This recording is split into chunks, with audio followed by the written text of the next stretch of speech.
प्रिय भक्तों, शनिवार के दिन जो भी भक्त सूर्यपुत्र भगवान शनि देव जी के इस मंत्र का जाप करता है या सुनता भी है, उसका बुरे से बुरा समय भी अच्छे समय में बदल जाता है।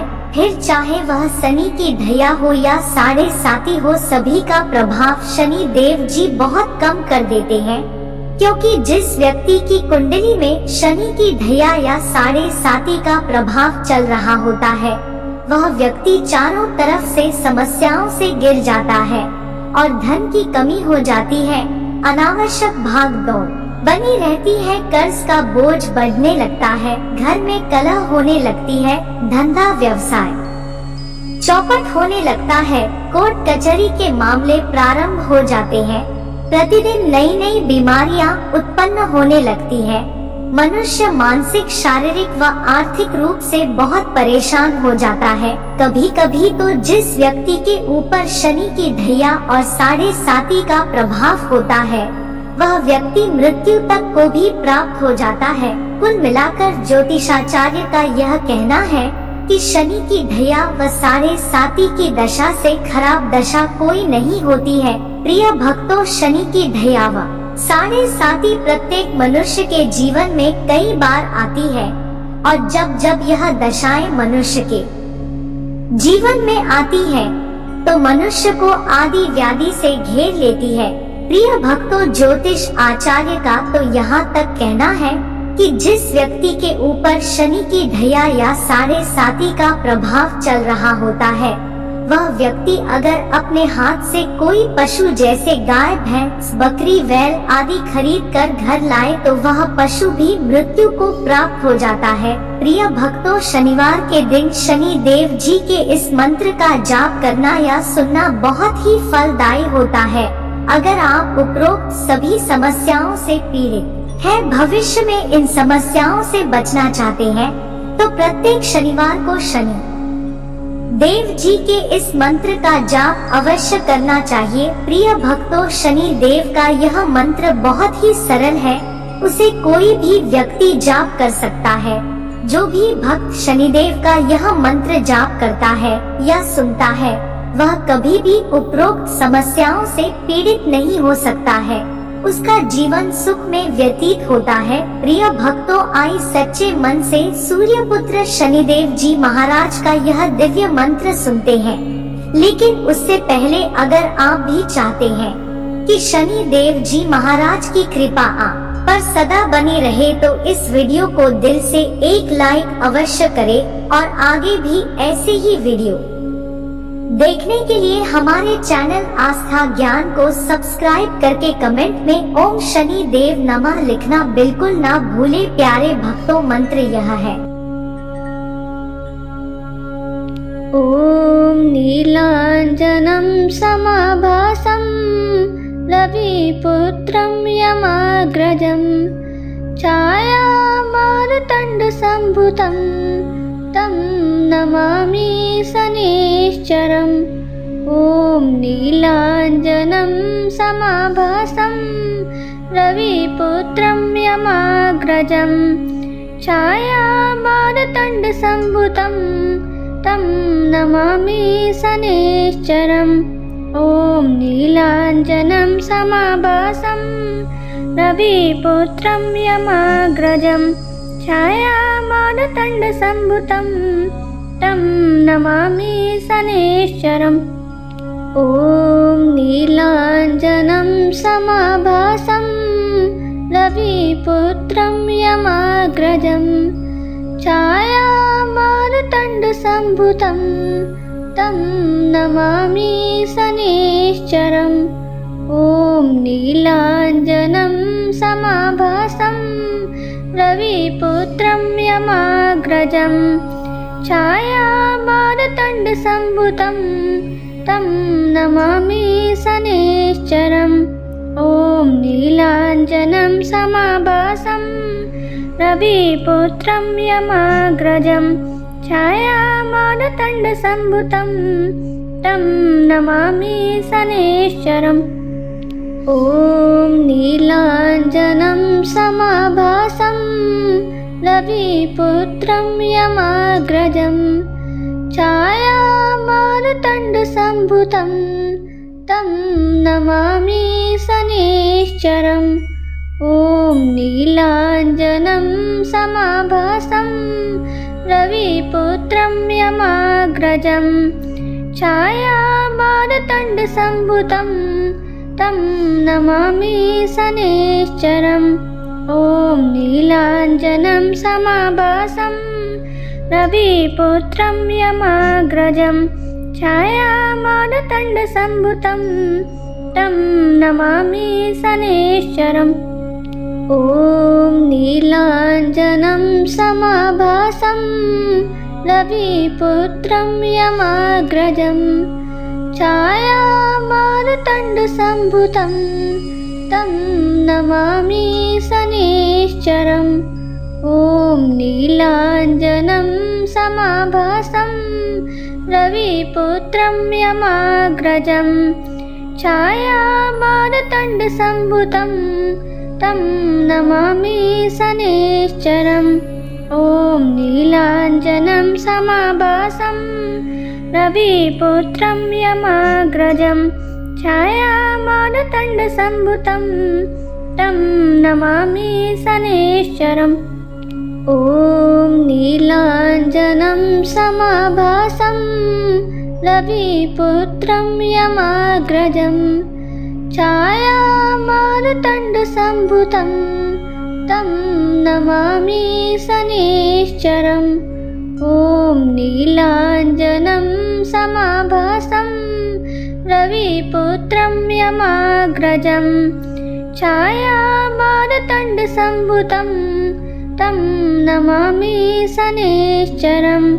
ॐ नीलाञ्जनं समाभासं रविपुत्रं यमाग्रजं छायामारुतण्डसम्भुतं तं नमामि शनैश्चरम्।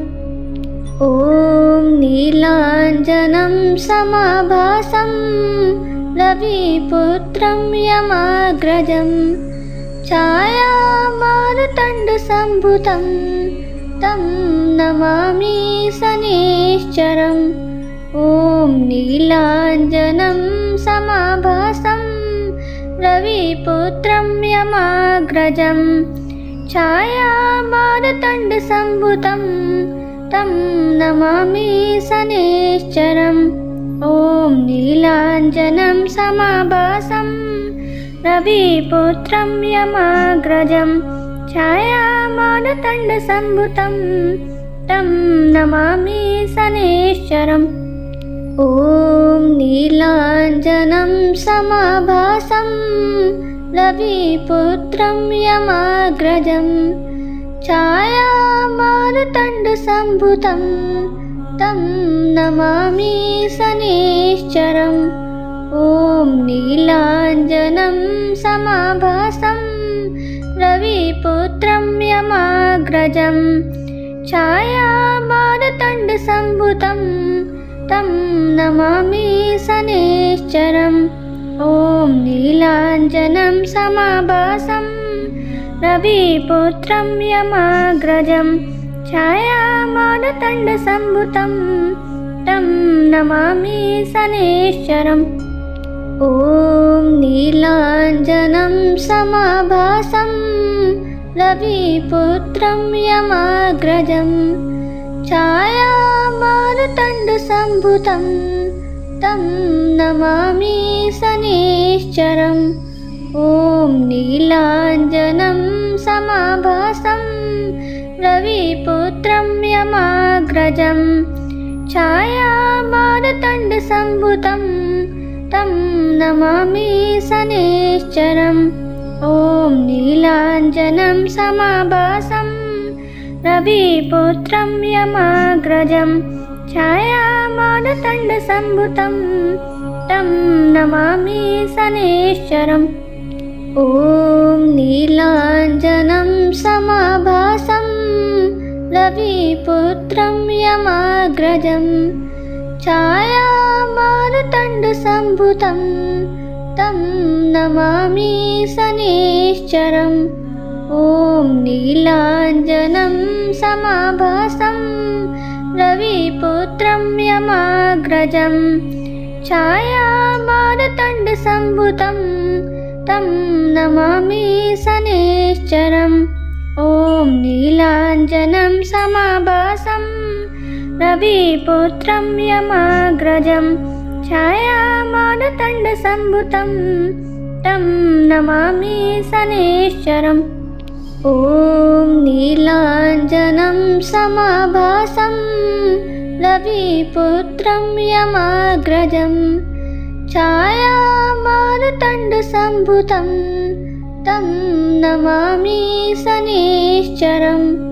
ॐ नीलाञ्जनं समाभासं रविपुत्रं यमाग्रजं छायामारुतण्डसम्भुतं तं नमामि शनैश्चरम्।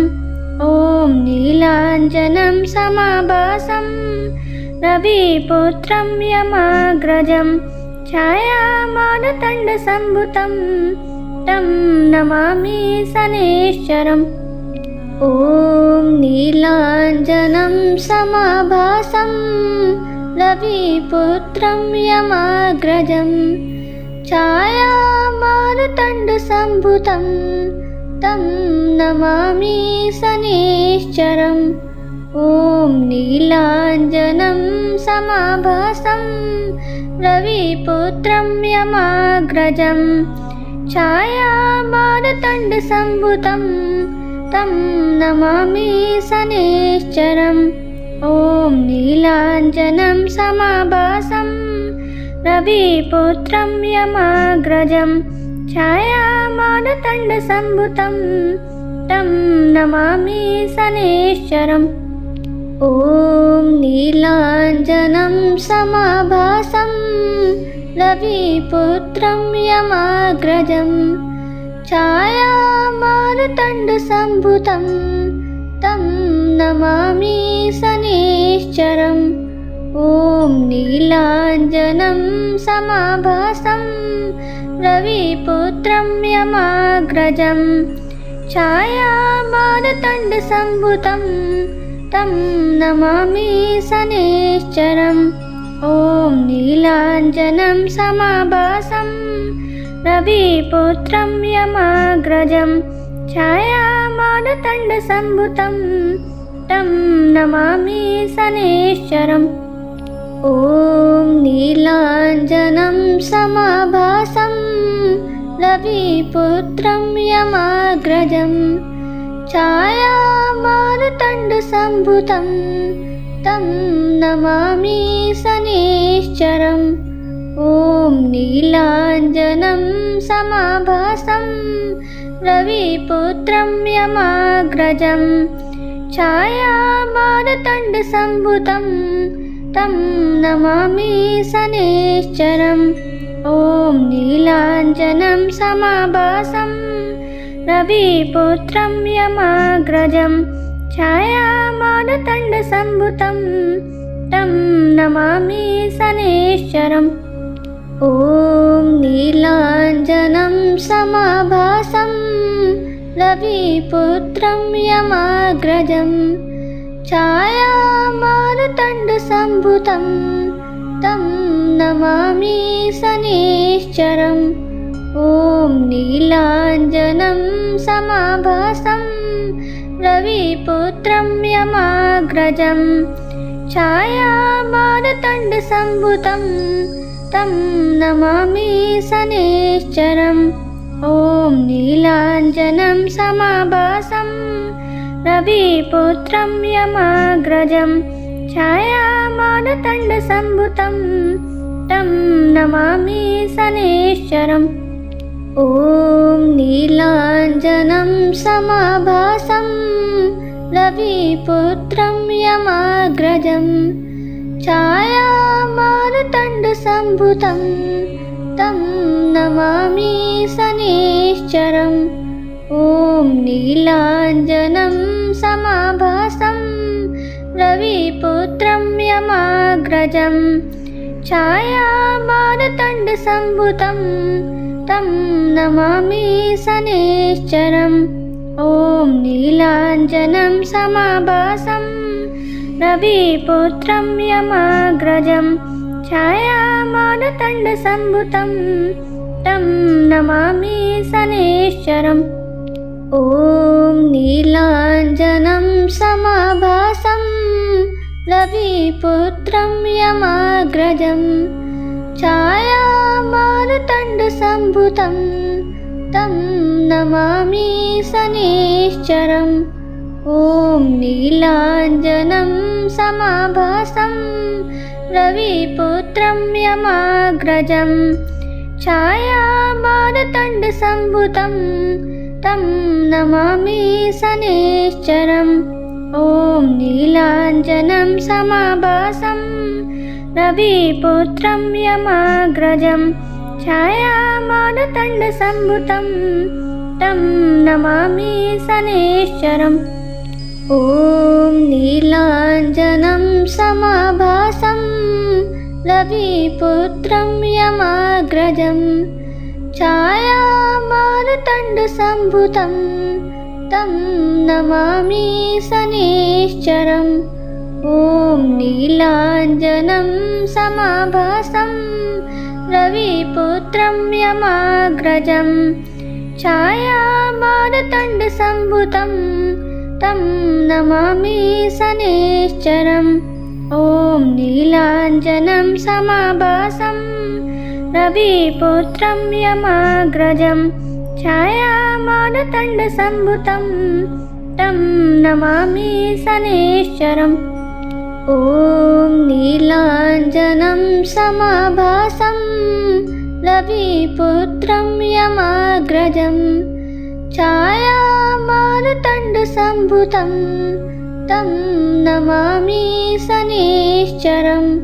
ॐ नीलाञ्जनं समाभासं रविपुत्रं यमाग्रजं छायामारुतण्डसम्भुतं तं नमामि शनैश्चरम्।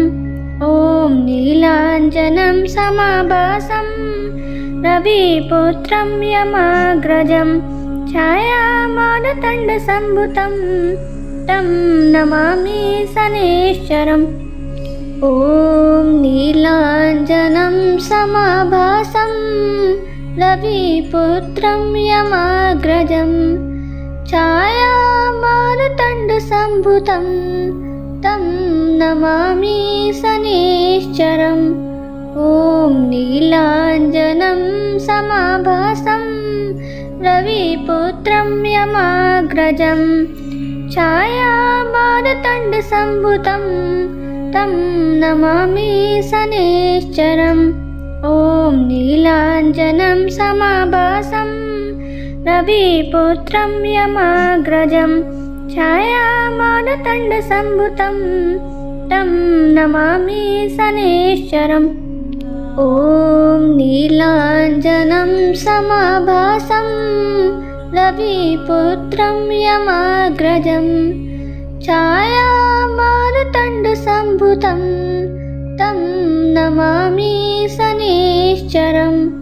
ॐ नीलाञ्जनं समाभासं रविपुत्रं यमाग्रजं छायामारुतण्डसम्भुतं तं नमामि शनैश्चरम्। ॐ नीलाञ्जनं समाभासं रविपुत्रं यमाग्रजं छायामारुतण्डसम्भुतं तं नमामि शनैश्चरम्। ॐ नीलाञ्जनं समाभासं रविपुत्रं यमाग्रजं छायामारुतण्डसम्भुतं तं नमामि शनैश्चरम्। ॐ नीलाञ्जनं समाभासं रविपुत्रं यमाग्रजं छायामारुतण्डसम्भुतं तं नमामि शनैश्चरम्। ॐ नीलाञ्जनं समाभासं रविपुत्रं यमाग्रजं छायामारुतण्डसम्भुतं तं नमामि शनैश्चरम्।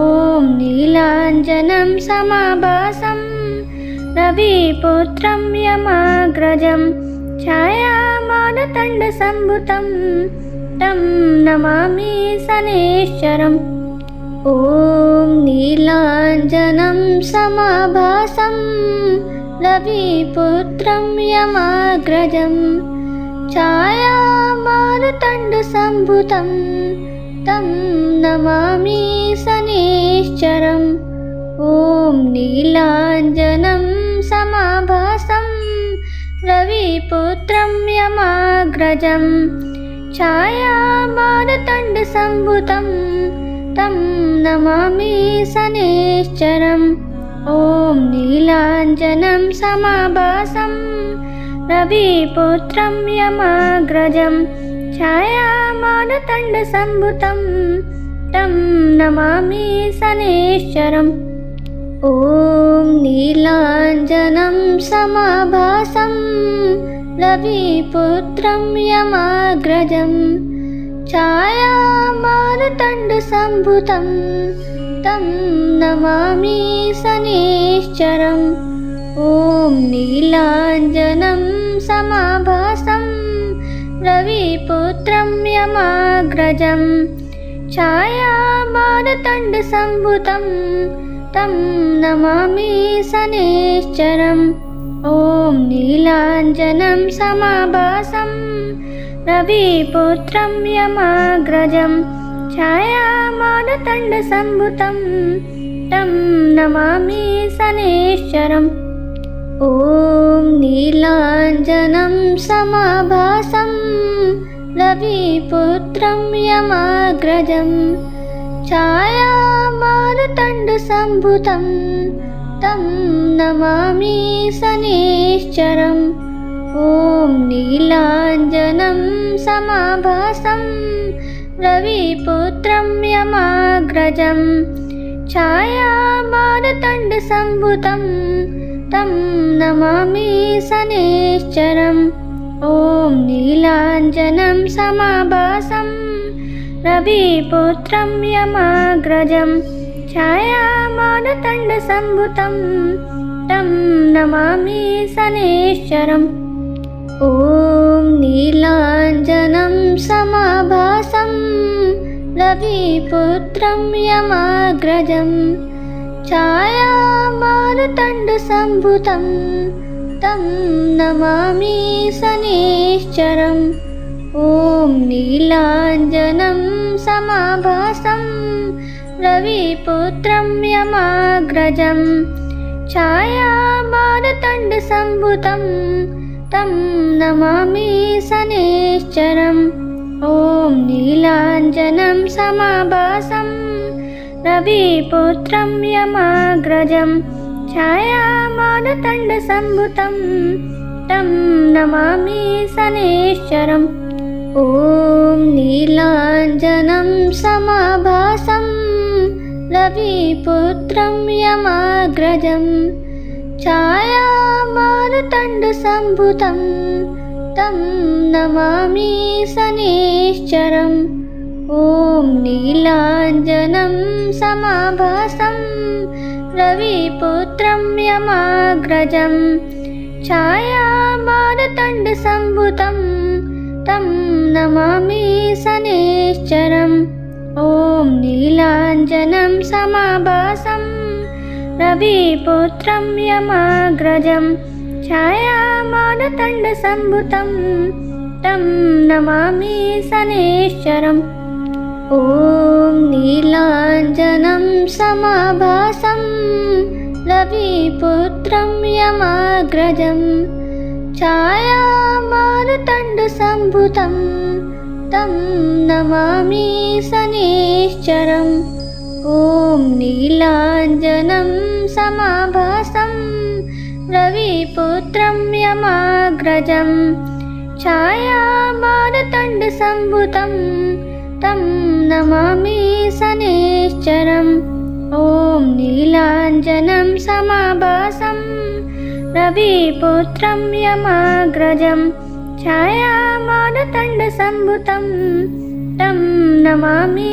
शनैश्चरम् ॐ नीलाञ्जनं समाभासं रविपुत्रं यमाग्रजं छायामारुतण्डसम्भुतं तं नमामि शनैश्चरम् ॐ नीलाञ्जनं समाभासं रविपुत्रं यमाग्रजं छायामार्तण्डसम्भुतं तं नमामि शनैश्चरम् ॐ नीलाञ्जनं समाभासं रविपुत्रं यमाग्रजं छायामार्तण्डसम्भुतं तं नमामि शनैश्चरम् ॐ नीलाञ्जनं समाभासं रविपुत्रं यमाग्रजं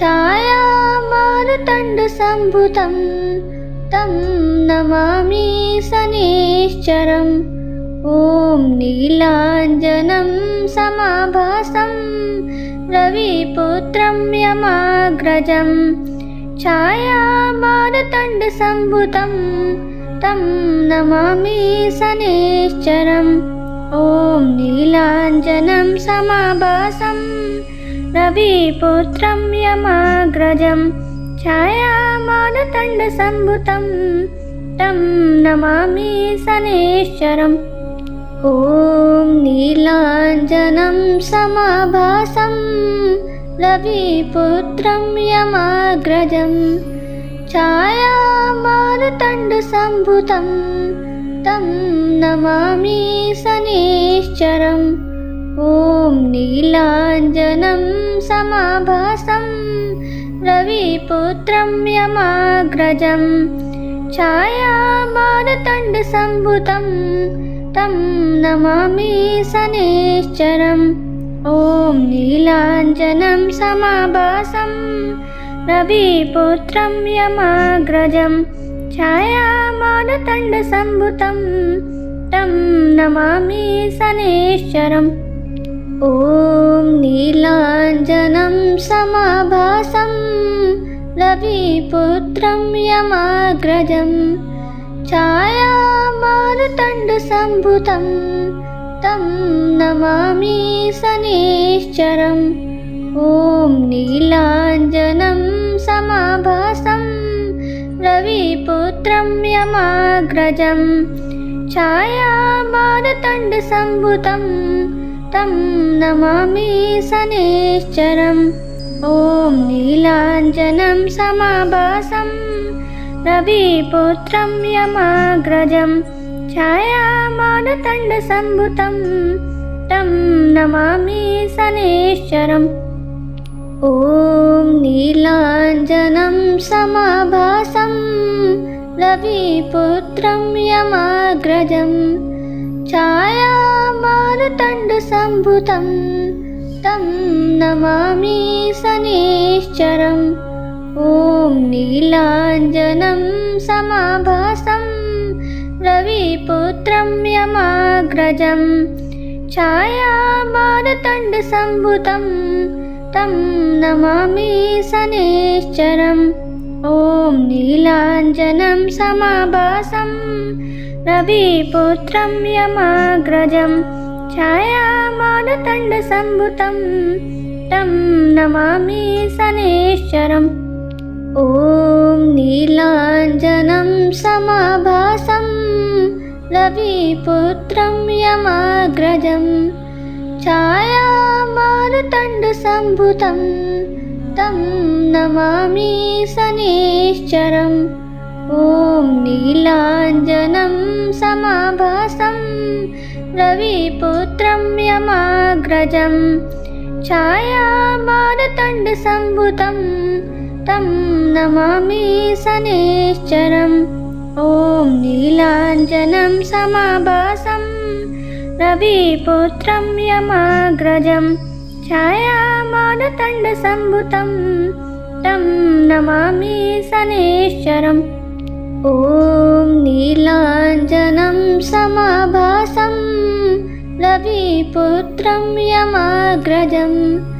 छायामार्तण्डसम्भुतं तं नमामि शनैश्चरम् ॐ नीलाञ्जनं समाभासं रविपुत्रं यमाग्रजं छायामारुतण्डसम्भुतं तं नमामि शनैश्चरम् ॐ नीलाञ्जनं समाभासं रविपुत्रं यमाग्रजं छायामारुतण्डसम्भुतं तं नमामि शनैश्चरम् ॐ नीलाञ्जनं समाभासं रविपुत्रं यमाग्रजं छायामारुतण्डसम्भुतं तं नमामि शनैश्चरम् ॐ नीलाञ्जनं समाभासं रविपुत्रं यमाग्रजं छायामारुतण्डसम्भुतं तं नमामि शनैश्चरम् ॐ नीलाञ्जनं समाभासं रविपुत्रं यमाग्रजं छायामारुतण्डसम्भुतं तं नमामि शनैश्चरम् ॐ नीलाञ्जनं समाभासं रविपुत्रं यमाग्रजं छायामारुतण्डसम्भुतं तं नमामि शनैश्चरम् ॐ नीलाञ्जनं समाभासं रविपुत्रं यमाग्रजं छायामारुतण्डसम्भुतं तं नमामि शनैश्चरम् ॐ नीलाञ्जनं समाभासं रविपुत्रं यमाग्रजं छायामारुतण्डसम्भुतं तं नमामि शनैश्चरम्।